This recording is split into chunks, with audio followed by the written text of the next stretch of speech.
మాతృదేవోభవ. నీ పాదంబుల నుండి జారిపడి అమ్మా, నీ పాదంబుల నుండి జారిపడి మున్నీరైన సంసారమందే పాపంబు మునింగియుంటి జనని. నీ పాదంబుల నుండి జారిపడి మున్నీరైన సంసారమందే పాపంబు మునింగియుంటి జనని. ఈ మోహముల్ దాగముల్ శాపాలయ్యను జీవితమునకు. ఈ మోహముల్ దాహముల్ శాపాలయ్యను జీవితమునకు. నీ చాపముగా చిత్తమున్ రూపుందాల్పగనిమ్ము. నీ చాపముగా చిత్తమున్ రూపుందాల్పగనిమ్ము. కోరికల నిర్మూలంబుగా జేయగన్. నీ చాపంబుగా చిత్తమున్ రూపుందాల్పగనిమ్ము. కోరికల నిర్మూలంబుగా జేయగన్. ఏబిఎన్ ఆంధ్రజ్యోతి ప్రేక్షక మహాశయులందరికీ నవజీవన వేదం అనే కార్యక్రమంలో 393వ భాగానికి స్వాగతం పలుకుతున్నాం. నీ పాదంబుల నుండి జారిపడి మున్నీరైన సంసారమందు ఏ పాపంబు మునింగియుంటి జనని. సంసారం అంటే ఇక్కడ కుటుంబం కాదు, మగ ఆడ అందరికీ కూడా ఈ భూమి మీద పుట్టినప్పుడే సంసారం అనేది ఏర్పడింది. సంసారం అంటే ఈ ప్రపంచం, ఈ జీవితం మొత్తం. భగవంతుడి నుంచి జారిపడి ఈ ప్రపంచంలో పడ్డాం మనం. కాస్త సూక్ష్మంగా చెప్పాలి అంటే పరమాత్మ తేజస్సు నుంచి ప్రతిబింబ రూపంలో జీవుడు ఏర్పడ్డాడు. బింబం లేకపోతే ప్రతిబింబం లేదు, బింబం ఉన్నా ప్రతిబింబం ఉండదు, మధ్యలో అద్దం ఉంటే తప్ప. ఆ అద్దమే మాయ. ఆయన నుంచే వచ్చినటువంటి మహామాయ కారణంగా ఆయన నుంచే ఒక ప్రతిబింబం ఏర్పడింది. ఈ ప్రతిబింబం తాను ప్రత్యేక బింబం అనుకోవడం వల్లే వస్తున్నాయి ఇవన్నీ. అదే అహంకారం. ఇక తనకంటూ మళ్ళీ కొన్ని చిన్న చిన్న బింబాలను కల్పించుకొని భర్తని, భార్యని, పిల్లలని, సంపదలని, ధనకనక వస్తు వాహనాదులని, ఇవి బింబాలైతే అవో పెద్ద తుంబ. అంచేత ఏం పాపం చేశామో తెలియదమ్మా. హాయిగా పరమాత్మ తేజస్సులో లీనమై ఒకే ఒక స్వరూపంగా ఉండేవాళ్ళం. మున్నీరైన సంసారమందు ఏ పాపంబు మునింగియుంటి జనని. ఈ మున్నీరు సముద్రంలో మునిగిపోయిన ఇందులోంచి బయటికి రావడం కనపడడం లేదు. ఎందుకంటే ఇంకా కోరికలు పెరిగిపోతున్నాయి. కోరికలు పెరుగుతున్న కొద్దీ వ్యాపారాలు పెరుగుతున్నాయి.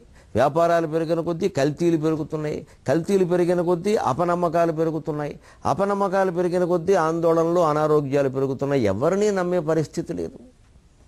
ఇదంతా మున్నీరు కాదా మరి? ఈ మోహములు దాహములు శాపాలయ్యను జీవితం మనకు. దేని మీదో వ్యామోహం ఎన్నున్నా సరే, ఇంకదో తీరని దాహం. ఎన్ని కొన్నా సరే, ఎన్ని పొందినా సరే, ఇవన్నీ శాపాలైపోయాయి. ఎప్పటికీ తెవడం లేదు.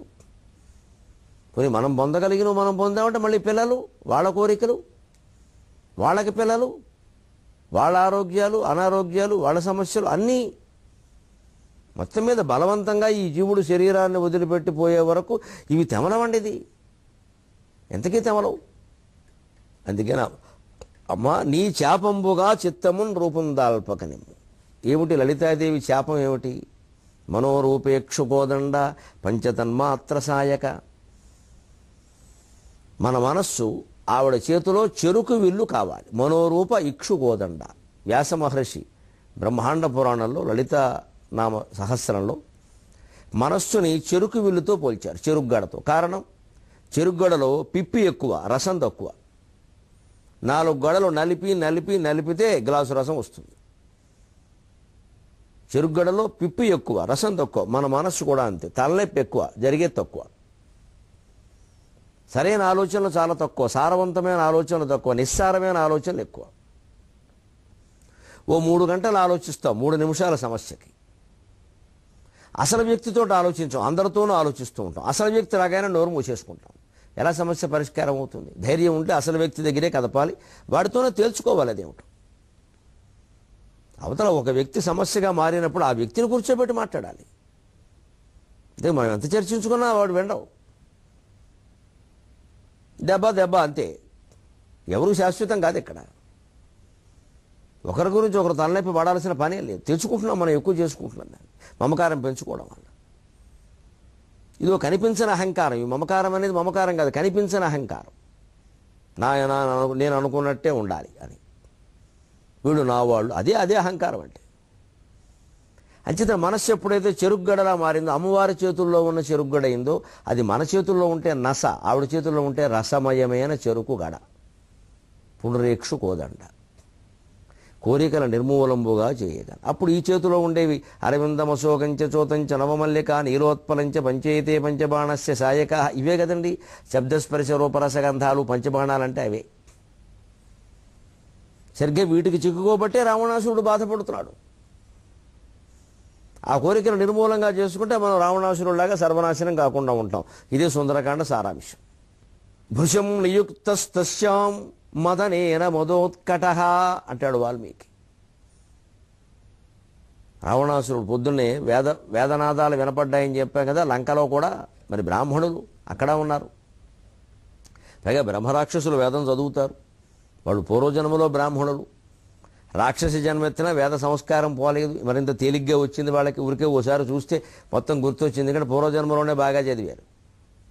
వేదం అటువంటిది, ఇతర విద్యలు వేరు, వేదం వేరు. అది ఎన్ని జన్మలకైనా అనుసరించి వస్తుంది. అందుకని వేదనాదాలు వినగానే రావణాసురుడు నిద్రలేచాట. ఇప్పుడు నిద్ర లేవగానే మళ్ళీ స్నానం చేద్దాం, సంధ్యావందనం చేద్దాం, వేదనాదం, ఆ గొడవ లేదండి. ఇదివరకు ఉండేది, ఇప్పుడు లేదు.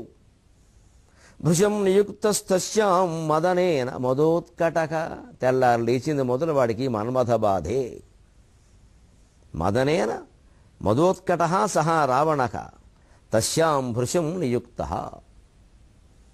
ఇక సీతాదేవి గురించిన ఆలోచన, ఇంకో ఆలోచన లేదు వాడికి. రాత్రి నిద్ర పట్టే వరకు అదే గొడవ. పక్కన భార్యని పెట్టుకుని ఎలా లొంగుతుందంటావు? సిగ్గు లేదు భార్యని అడగడానికి. కాముకుడైన వాడు ఇలా ఉంటాడు, ఇంతకు తెగిస్తాడు. ఇక కామవాంఛలు విపరీతమయ్యాయంటే ఎంతకు తెగిస్తారో మనం రోజు పత్రికల్లో చూస్తూనే ఉన్నాం. ఇక తల్లి కూతురు తేడా కూడా తెలియడం లేదు. ఇక రావణాసురుడే చాలా నయం వీళ్ళకంటే. ఎవరో పరాయి స్త్రీని ఎత్తుకొచ్చాడు. మనం సొంత మనుషుల మీద చేస్తున్నాం రకరకాలుగా. ఆ ఆలోచన మనస్సులో ప్రవేశించనీయకూడదు. అది ప్రవేశించింది అంటే భృశం నియుక్త తస్యాం మదనేన మదోత్కట. మదనేన మన్మధుల చేత, అసలే మదోత్కటుడు, ఆ పైన మన్మధుడు ఇంకా ఆవిర్భవించాడు, ఆవేశించాడు. అంటే ఏదో అసలే కోతి, ఆ పైన కళ్ళు దాగింది, ఇంకాస్త నిప్పులు దొక్కింది అంటామే. ఇప్పుడు ఆ కోతి కంటే భ్రష్టుడయ్యాడు వీడు. అందుకని అసలే మదం, ధనగర్వం, అసామ్రాజ్య గర్వం, విజయ గర్వం కొన్ని ఉన్నాయి. దీనికి తోడు మదనావేశం ప్రవేశించింది. అంటే ఇక వాడికి భృశం నియుక్త తస్యామంటే ఇక సీతాదేవి ధ్యాస తప్పితే ఇంకో ధ్యాస లేదు. అందుకే యువతీ యువకులు గుర్తుపెట్టుకోవాలి, చదువుకుంటున్నంత కాలం పొరపాటును కూడా ఈ ప్రేమలు కామాలు మనస్సులోకి రానివ్వకూడదు. అప్పుడు ప్రేమ కలిగే అవకాశమే లేదు. ఇది కామమే. అనవసరంగా ప్రేమ అని గొప్ప మాటలు చెప్పొద్దు దాన్ని, అది కామం. 25 ఏళ్ళు పెంచిన తల్లిదండ్రుల మీద ఉండేది ప్రేమ అవుతుందా? కాలేజీలో జీన్స్ ప్యాంట్ వేసుకుని పోజు కొట్టేవాడి మీద ఉన్నది ప్రేమ అవుతుంది? అది కామవాంఛ అవుతుంది. ప్రేమ ఎలా అవుతుంది? ఎలా కలిగింది అసలు ప్రేమ? ఎక్కడి నుంచి ప్రేమ కలగాలంటే ఎంత అనుబంధం ఉండాలి? ఏముంది అనుబంధం? బజార్లో పోజు కొట్టడం తప్పితే ఎలా కలుగుతుంది అసలు? దాని కామమే. నేను కామంలో పడ్డానంటే బాగుండదు కాబట్టి ప్రేమలో పడ్డా అని చెబుతాం. మర్యాద కోసం మాటలు మార్చొద్దు. అది కామవాంఛ. అసలు కామంలో పడ్డాం, కామవాంఛకు లోనయ్యామని అంగీకరిస్తే తప్పనిసరిగా దాన్ని మనమే మార్చుకుంటాం. కాముకత్వం తప్పు కదా అని. దానికి ప్రేమ అనే ముసుగు దొడిగాం కాబట్టి దాన్ని అందం అనుకుంటున్నాం, గొప్పది అనుకుంటున్నాం. దాని మీదే సినిమాలు, దాని మీదే నాటకాలు, దాని మీదే నవళ్ళు. యవ్వనంలో కలిగేటువంటివి కామవాంఛలే అనడానికి ఉదాహరణ ఏమిటంటే సంస్కృతంలో ఒక కవి చెబుతాడు. యాం చింతయామి సతతం సామయి విరక్త సాప్యన్యమిచ్ఛతి జనో సజనో అన్యసక్తః అస్మత్కృతే చ పరిశిష్యతి కాచిదన్య ధిక్తాం చ తం చ మదనం చ ఇమాం చ మాం చ ధిక్తాం చ తం చ మదనం చ ఇమాం చ మాం చ అని కొంపలు ముంచా అని చెప్పాడు. చక్కగా చకారం పెట్టి, ఈ యథో ప్రేమల్లో పడకండి, ఇది కామాలు తప్పితే ప్రేమలు కాదని. యాం చింతయామి సతతం సామయి విరక్త. ఒకడో అమ్మాయిని కామించేట, వాడికి ఆ అమ్మాయి అంటే ఇష్టం లేదుట, ఆ అమ్మాయికి వాడంటే ఇష్టం లేదు. సహజం, అది ఇంకోటి ప్రేమించింది. అందరూ ప్రేమనే అంటారు. ఇష్టానికి అర్థమే ఉందండి. మన ఇష్టాల్లోనే గమనిస్తే నిన్న ఇష్టం ఉన్నది ఇవాళ ఇష్టం ఉంట్లా. 6 నెలల క్రితం ఇష్టమైన మనుషులు ఇవాళ ఇష్టం కావట్లేదు. ఎందుకంటే చిన్న తేడా వచ్చింది. ఇదివరకు వాడు వస్తే ఎదురుగా వెళ్ళి స్వాగతం చెప్పాం, ఇప్పుడు తలుపేసి మాట్లాడుతున్నాం. భయమో అనుమానము అపార్థం ఏదో ఒకటి వచ్చింది. అంచేది ఈ ఇష్టాలు ఎప్పుడు నిలవవు. నాకు వారంటే ఇష్టం వీరంటే ఇష్టం అనొద్దు. రేపొద్దున కూడా ఎవరంటే ఇష్టమో చెప్పు. ఓ 10 ఏళ్లలో మారిన ఇష్టాలని కాగితం మీద రాస్తే అసలు ఇష్టం అనే సమస్య ఉండదు, మొత్తం తీసేసి వేదాంతంలో పడతాం. అదే తత్వం. యాం చింతయామి సతతం సామయి విరక్త. నేను ఒక అమ్మాయిని ఏదో ప్రేమించాను అనుకుంటున్నాను, దానికి నేనంటే ఇష్టం లేదు. సాప్యంజం ఇచ్చతు జనో సజనో అన్యసక్త. అది ఎవరినో ఇంకోటి ప్రేమిస్తోంది. సజనో అన్యసక్త, వాడికి అదంటే ఇష్టం లేదు, వాడు ఇంకో దాని వెనకాల పడుతున్నాడు. ఇలాగే ఉంటాయి కాలేజీ ప్రేమలండి. మొత్తం ఏదో 4 స్తంభాల ఆట ఇది. 4 కాదు 40 స్తంభాల ఆట. ఇప్పుడు ఇంతకేమంటున్నాడు ఈ కుర్రాడు? అస్మత్కృతే చ పరిశుష్యతి కాచిదన్య. నేను హైదరాబాద్లో మంచి ఇంజనీరింగ్ కాలేజీలో చదువుతున్నా, మా మేనమావ కూతురు ఒకటి ఎక్కడో అనపర్తిలో ఉంది పల్లెటూళ్ళలో. అది మా బావ వస్తాడు, మా బావ ఇంజనీర్ అవుతాడు, నన్ను చేసుకుంటాడు, మా బావకి నేనంటే ఎంత ఇష్టమో అని చెబుతోంది ఊళ్ళో వాళ్ళకి. పాపం అది ఎందుకంటే 10వ తరగతితో మానేసింది. కానీ నాకు అదంటే ఇష్టం లేదన్నాడు. సమస్య అది. అంత ప్రేమించే అమ్మాయిని మేనమావ కూతురు చేసుకుని వాడు నచ్చదో. పెరటి చెట్టు మందుకు పనికిరాదుగా. ఇది నేనెవరినో ప్రేమించా, దానికి నేనంటే ఇష్టం లేదు. అది ఎవరినో ప్రేమించింది, వాడికి అదంటే ఇష్టం లేదు. నా కోసం మా మేనమావ కూతురు ఒక తేడుస్తోంది, అదంటే నాకు ఇష్టం లేదు. మొత్తం మీద ధిక్ తాం చ తం చ మదనం చ ఇమాం చ మాం చ. నేను ప్రేమించింది పనికి మాలిందే, అది ప్రేమించేవాడు పనికి మాలిన వాడే, వాడు ప్రేమించింది పనికి మాలిందే, నా కోసం ఏడిచేవా మేనమావ కూతురు పనికి మాలిందే, నేను పనికి మాలిన వాడిని. మమ్మల్ని ఇంతమందిని ఈ కామావేశానికి లోను చేసిన కామదేవుడైన మన్మధుడు మా అందరికంటే పనికి మాలినవాడు అన్నాడు లెక్కది. దిక్ తాం చ తం చ మదనం చ ఇమాం చ మాం చ. దిక్ అంటే పనికి మాలినవాడు అని అర్థం. అంతే, ఒక్క దెబ్బ తీసేయి అని. ఇవే ప్రేమలు. రావణాసురుడు అందులో పడ్డాడు. పోనీ వీడికి ఏమైనా తక్కువ మంది ఉన్నారా అంటే నిద్రామద పరీతాక్ష రావణస్యోత్తమాస్త్రియ. నిద్రామద పరీతాక్ష రావణస్యోత్తమాస్త్రియ అనుజగ్ము పతిం వీరం ఘనం విద్యుల్లతాయివ. వాడిని వెంటనంటే వచ్చారటండి. ఎంతమంది వచ్చారో చూడండి, ఎటువంటి వాళ్ళు వచ్చారో చూడండి. నిద్రామద పరీతాక్ష్యాహ. నిద్రామదపరీత అక్ష్యాహ.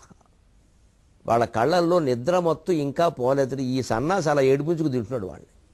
రండే, నేను సీతాదేవి దగ్గరికి ఎడుతుంటే రారా, ఇటు భార్యలే.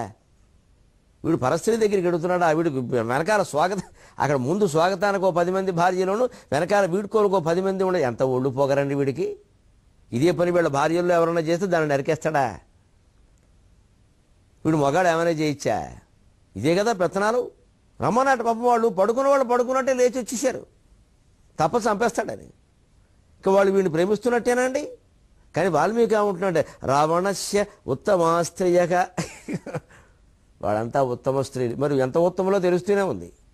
భర్త వేరే సంబంధాలు పెట్టుకున్నా కూడా చక్కగా కూడా వస్తున్నారంటే ఇక ఎంతకంటే ఉత్తమ పతివ్రతలు ఎక్కడ ఉంటారు? వ్రతం పీటల మీద కూర్చోడానికి ఎంతకంటే ఎవరికి యోగ్యత లేదు. ఇంకా వస్తారు, ఏం చేస్తారండి? వాళ్ళ బుద్ధులు మంచివి. మనం రావణాసురుడు మంచిగా చెడ్డ ఒప్పేసుకున్నాం, కట్టుబడి ఉండాలనే నియమం వాడుకుంది. వీడుకుంటేగా. అనుజగ్ముహు పతిం వీరం. అది గమనించండి. వీరం చక్కని విశేషణం వాడాడు అక్కడ. వీరుడు కాబట్టి అనుసరిస్తున్నారు. అంటే ఏం చేస్తారు? వీరత్వం అంటే ఇక్కడ రౌడీయిజం. ఇన్ని లోకాలను జయించాడు, కుబేరుని కూడా జయించాడు, దేవతలను అందరినీ జయించాడు. అగ్నిదేవుడు వాయుదేవుడు ఇంటి ముందు ఊడుస్తున్నాడు. అగ్నిదేవుడు వరుణదేవుడు కళ్ళాప జల్లుతున్నాడు. అగ్నిదేవుడు అన్ని రాష్ట్రంలో ఉండే పొయ్యిలన్నీ మండిస్తున్నాడు. అమ్మో, వీడితో పెట్టుకో అంటే భయం వల్ల వీడిని ప్రేమిస్తున్నారు, భక్తి వల్ల కాదు. అటువంటి భార్యలు ఎంతమంది ఉంటే ఏం ఉపయోగం అండి? అనురాగం ఉండాలి భార్యాభర్తల మధ్యలో, కానీ అనుమానాలు, భయాలు, ద్వేషాలు ఇవే. అది రావణాసురుడు సంసారం. అందుకే ఇక్కడ వాడిన ఉపమానం కూడా ఘనం విద్యుల్లతా ఇవ. మేఘాన్ని మెరుపు తీగలు అనుసరించినట్టు. ఉపమానం బాగానే ఉంటుంది. మేఘంలో మెరుపు, కాంతి దేవతలకు కూడా వాడారు. కానీ ఇక్కడ వాడడంలో ఏమిటంటే మనం గ్రహించాల్సింది ఘనం విద్యుల్లతావివ. ఈ అనుసరణ, ఈ ప్రేమ శాశ్వతం కాదు. విద్యుల్లత చంచలం. చంచలా చపలా ఇవ అంటారు. తటి చంచలా చపలా అపి అంటారు అమరకోశంలో. తటిల్లత, చెంచత్, చపల ఇవన్నీ విద్యుత్ మెరుపు తీగకి పేరు. అవి చడక్ చడక్కని మెరుస్తుంది పోతుంది. వీళ్ళు అంతే, వీరుడు కాబట్టి ఏమైనా చేస్తాడన్న భయంతో గత్యంతరం లేక అనుసరిస్తున్నారు. వాళ్ళకి నిజంగా ప్రేమ లేదు వీడి మీద. అందుకే ఇక్కడ ఈ విశేషణం. ఏం ఉపయోగం? అనుసరిస్తే మెరుపు ఎంతసేపు ఉంటుంది? మెరుస్తుంది పోతుంది. వాళ్ళు అంత తప్పదు, కొడతాడేమో పదవే అంటున్నారు. మళ్ళీ సంత మళ్ళీ వెనకాల ఇద్దరు చేరుతున్నారు. చూసావా, నిన్నగాక మనం తీసుకొచ్చాడు నన్ను. అయ్యో, నన్ను నిన్న మధ్యాహ్నమే తెచ్చాడు. అప్పుడు వీడు బుద్ధి మారిపోయింది. ఇద్దరు ఆడాళ్ళు వెనక్కి వెళ్ళి మాట్లాడుకుంటారు అక్కడ. నన్ను తెచ్చి 6 నెలలు అవ్వలేదు, నన్ను తెచ్చి 3 నెలలు అవ్వలేదు, నిన్ను తెచ్చాకే నన్ను. అసలు వీళ్ళకి బుద్ధి లేదు ముందు.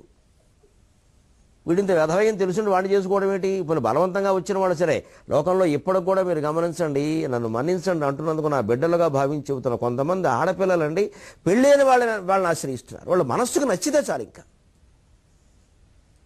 పెళ్ళైందని తెలుసుట. అయినా ఏ బుద్ధి లేదా? తర్వాత వాడు మోసం చేశాక పత్రికల్లో చూడండి, ఒక సోదరి, ఈ వీరే ఆ సోదరి ఓ ఉత్తరం రాస్తారు, నేను అన్యాయం అయిపోయి, నువ్వే అన్యాయం చేసుకున్నావు. ఎవరు చేయలేదు, వాడు కూడా చేయలేదు, నన్ను నువ్వే చేసుకున్నావు. ఒకడు ఎవడో గొట్టాంగాడు ఒకడు కనపడి జీన్స్ ప్యాంట్ వేసుకుని, మీ అమ్మా నాన్న కంటే నేను ఎక్కువ ప్రేమిస్తా అంటే బుద్ధి లేదా నమ్మడానికి? ఇంజనీరింగ్ చదువుతున్నావు, డిగ్రీ చదువుతున్నావు. తల్లిదండ్రి కంటే ఎక్కువ ప్రేమించేవాళ్ళు ప్రపంచం మొత్తం మీద ఎవరన్నా ఉంటారండి? అసలు సాధ్యమా? తల్లిదండ్రుల మాటల కంటే వాళ్ళు వేరే వాళ్ళ మాటలు ఆడపిల్లలకి మగపిల్లలకి అవి ఎక్కువ అవుతున్నాయి. ఇది కామం కాకపోతే ఏమంటారు దీన్ని? ఇది ఆలోచన చేస్తే రావణాసురుల్లాగా గోతులో పడకుండా ఉంటాం, వాడి భార్యల్లాగా నానా బాధ పడకుండా ఉంటాం. అసలు వాడికి పెళ్ళయిందనో వేరే సంబంధం ఉందనో వాడి ప్రవర్తన మంచిది కాదనో ఎవరో చెప్పినప్పుడు ఖచ్చితంగా అనుమానించాలా వద్దా? దూరంగా ఉండాలా వద్దా? ఆర్థికమైన స్థితిగతుల్లో కూడా తేడాగా ఉండాలి. శ్రీమంతుడు సినిమాలో శృతిహాసం చేసిన చారుశీల చేసిన తెలివైన పని అది. ఆయన పెద్ద కొన్ని వేల కోట్ల వ్యాపారం కలిగిన రవికాంత్ గారు అబ్బాయి అని చెప్పగానే వారిని పక్కనెట్టింది. ఎందుకు, మనం ఏదో మామూలు కుటుంబంలో పుట్టాం, ఇద్దరం ఒక ఊళ్ళో పుడితే సరిపోయిందా, ఏదో మామూలు ఒక కుటుంబంలో పుట్టాం, మనకి వాళ్ళకి కుదరదు అని తప్పుకుంది. తర్వాత నిజంగా అతను మంచితనం ఈ అమ్మాయి కోసం కాదు, ఊరు కోసం కూడా ఏం చేస్తాడో అన్నీ బయటపడ్డాక అప్పుడు ప్రేమ ఫలించింది, బాగుంది, సినిమా ముగిసింది.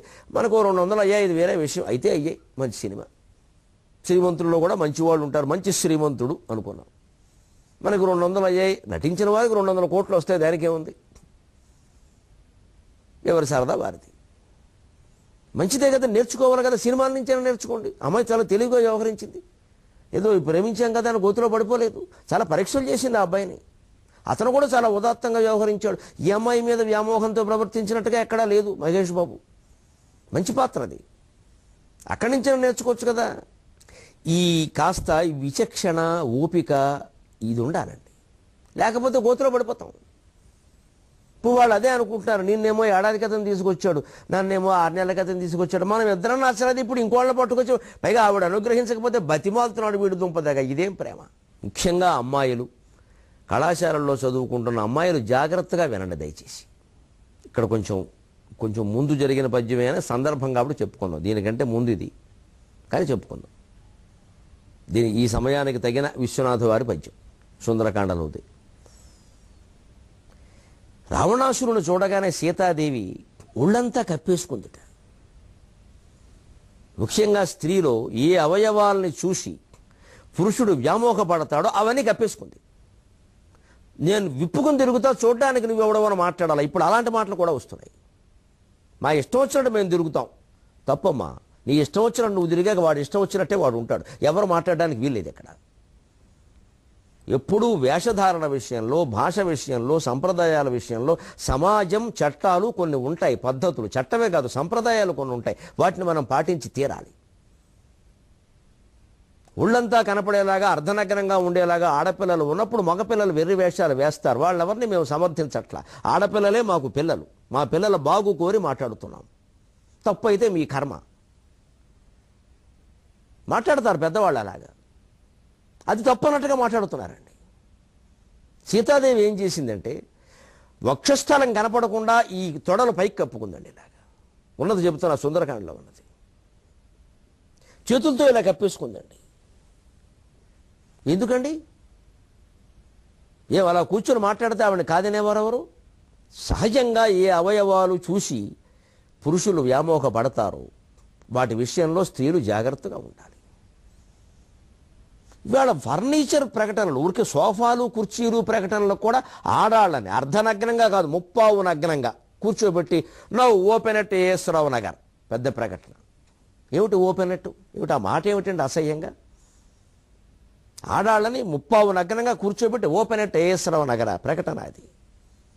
నడు రోడ్డు మీద ప్రకటనలు. మగాళ్ళు ఆగిపోయి చూడరు, ఆడపిల్లలు అవి నేర్చుకోరు. వ్యాపార సంస్కృతి పేరు మీద ఎంత నాశనం చేసేస్తున్నామండి మన వ్యాపారాల కోసం. ఈ ప్రకటనలు ఇచ్చిన వాళ్ళకి ఆడపిల్లలు లేరా, వీళ్ళకి భార్యలు లేరా? అంటే వాడి సరుకు వ్యాపారమే వాడికి కావాలి, ప్రపంచం నాశనం అయిపోయినా వాడికి అక్కల్లా. వాడే మళ్ళీ తిరుపతి పెడతాడు, షిరిడి పెడతాడు, శ్రీశైలం పెడతాడు. నమశివాయ సమస్త దేవతలు కలిసి శపిస్తారు వీళ్ళని. ఈ ఆడాళ్ళని అర్ధనగ్నంగా చూపించి ప్రకటనలు ఇచ్చే దుర్మార్గుల్ని సమస్త దేవతలు కలిసి శపిస్తారు నవజీవన వేదం సాక్షిగా. మన వ్యాపారం మందే, మన స్వార్థం మందే తప్పితే ఏముండదండి. అవి ఇలాంటి ఒక అమ్మాయిని కూర్చోబెట్టాం, ఇప్పుడు ఆ అమ్మాయికైనా బుద్ధి లేదా? కోట్లు పుచ్చుకుని అలా అర్ధనగ్నంగా కూర్చుంటారా? దాని నా ఇష్టం, వాళ్ళు ఇమ్మన్నారండి, ప్రకటన ఇచ్చామండి, మేము ఇచ్చాం కానీ మిమ్మల్ని చూడమన్నామా? బుద్ధి లేదా? ఆ మాట పాటు నడు రోడ్డు మీద బోర్డు పెట్టాక చూడకుండా ఎలా ఉంటారండి? అంటే ఎవరి మటుకు వాళ్ళు సమాజాన్ని కొల్లబెట్టేసి చెరువు ఎండిపోతుంటే చేపలు పట్టేసుకుంటున్నాం. ఎవరు చేపలు వాళ్ళు? రేపు మొత్తం కుళ్ళిపోతే అందరం చచ్చిపోవలసిందేగా. బాధ్యతగా ఆలోచించాలి. అమ్మాయిలు ముఖ్యంగా కాముకుడై వెంటబడేటువంటి వాళ్ళు చెప్పే మాటలు నమ్మకూడదు. ఎటువంటి మాటలు చెబుతారో తెలుసా? రావణాసురుడు ఉదాహరణ విశ్వనాథ వారు చెప్పిస్తున్నారు. నన్ను చూచి భయం పడం వలవదే నవ్యామృతాస్యచ్ఛవి. నన్ను చూచి భయం పడం వలవదే నవ్యామృతాస్యచ్ఛవి. అన్నుల్ చూడుము సుందరాంగులు గదే అంభోజపత్రేక్షణల్.